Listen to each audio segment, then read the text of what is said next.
دخترهایی که میخواهند شوهر خوب و صالح و قدردان داشته باشند خوب گوش اندازند.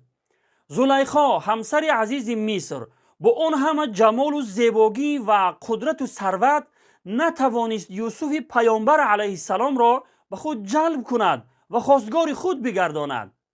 اما دختر شعیب علیه السلام توانست یک پیامبر اولوالعزم حضرت موسی پیامبر علیه السلام را خواستگار خود بگرداند.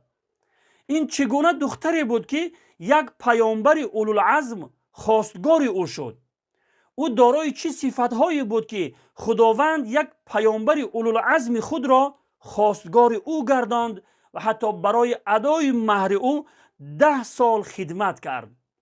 مگر چهره او رنگارنگ بود؟ لبهای غفص و میجه های صنعی و یا ناخنهای دراز داشت؟